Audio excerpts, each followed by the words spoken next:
अस्सलाम वालेकुम वरहमतुल्लाहि वबरकातुहू।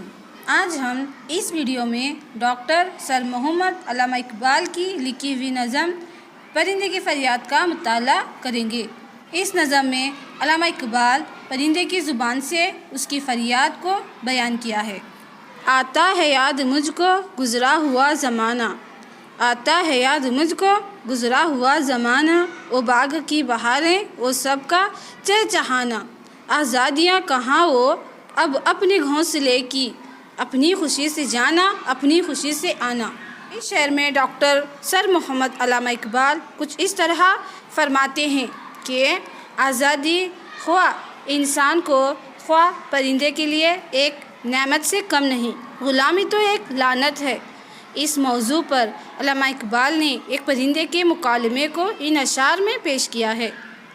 ए परिंदा पिंजरे में महबूस है और ज़ुबान हाल से कहता है, आज मुझे वो गुज़रा हुआ ज़माना याद आ रहा है जब बाग में दूसरे परिंदों के साथ मिलकर चहचहाया करता था। आज़ादियाँ कहाँ अब वो अपने घोंसले की, अपनी खुशी से जाना अपनी खुशी से आना। शायर इस मिसरे में फरमाते हैं, अब इस पिंजरे में वो अपने घोंसले की आज़ादियाँ कहाँ नसीब हैं। इससे पहले जब दिल करता घोंसले की तरफ आ जाता और जब दिल चाहता वहाँ से उड़कर बाग की बहारें देखने लगता। लगती है चोट दिल पर आता है याद जिस दम, लगती है चोट दिल पर आता है याद जिस दम, शबनम के आंसुओं पर कलियों का मुस्कुराना, ओ प्यारी प्यारी सूरत ओ कामनी सी मूरत, आबाद जिसके दम से था मेरा आशियाना। इस शेर में शायर फरमाते हैं, जिस लम्हे माजी की बातें याद आती हैं तो दिल पर चोट सी लगती है, और वो लम्हात भी याद आते हैं जब कलियों पर शबनम गिरती थी और वह खिल कर फूल बन जाया करती हैं। अब तो मेरे साथी बुलबुल की ना सूरत नज़र आती है ना ही उसकी आवाज़ सुनाई देती है, वही तो मेरा हम सफ़र था। आती नहीं सदाएं उसकी मेरे कफ़स में, आती नहीं सदाएं उसकी मेरे कफ़स में, होती मेरी रिहाई ए काश मेरे बस में। शायर फरमाते हैं, मैं पिंजरे में बंद हूँ और उसकी आवाज़ कानों में नहीं आती, ए काश यहाँ से रिहाई मेरे बस की बात होती। क्या बदनसीब हूँ मैं घर को तरस रहा हूँ, क्या बदनसीब हूँ मैं घर को तरस रहा हूँ, साथी तो हैं वतन में मैं कैद में पड़ा हूँ, आई बहार कलियाँ फूल। शायर फरमाते हैं, मैं पिंजरे में बंद हूँ और उसकी आवाज़ कानों में नहीं आती, ए काश यहाँ से रिहाई मेरे बस की बात होती।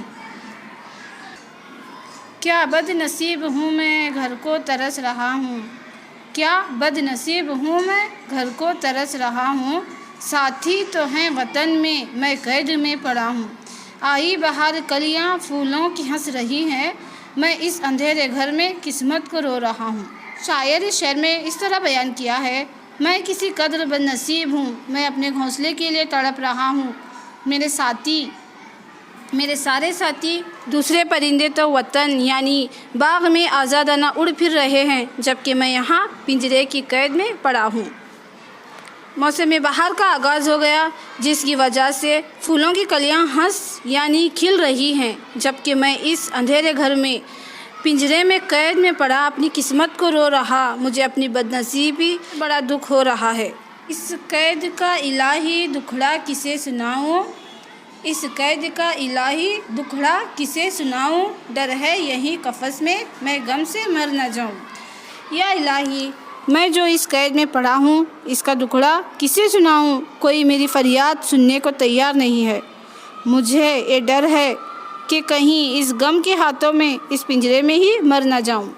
जब से चमन छुटा है ये हाल हो गया है, दिल गम को खा रहा है गम दिल को खा रहा है, गाना इसे समझकर खुश हो न सुनने वाले, गाना इसे समझकर खुश हो न सुनने वाले, दुखे हुए दिलों की फरियाद भी ये सदा है।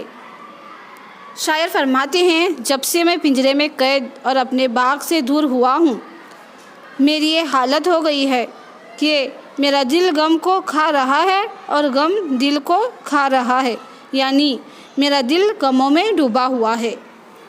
मैं जो ये कुछ कह रहा हूँ तो सुनने वाले اسے گانا سمجھ کر خوش نہ ہوں۔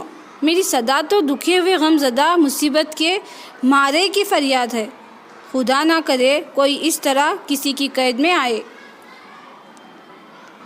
آزاد مجھ کو کر دے او قید کرنے والے، آزاد مجھ کو کر دے او قید کرنے والے، میں بے زباں ہوں قیدی تو چھوڑ کر دعا لے۔ پرندہ اس فریاد کے بعد شکاری سے جس نے اسے پکڑ کر پنجرے میں قید کیا ہے، دکھے ہوئے دل سے ایک کہہ رہا ہے کہ اے مجھے قید کرنے والے، تو مجھے آزاد کر دے، میں ایک بے زباں قیدی ہوں، تو مجھے آزاد کر دے، میں تیرے حق میں دعا کروں گا۔ جزاک اللہ خیر۔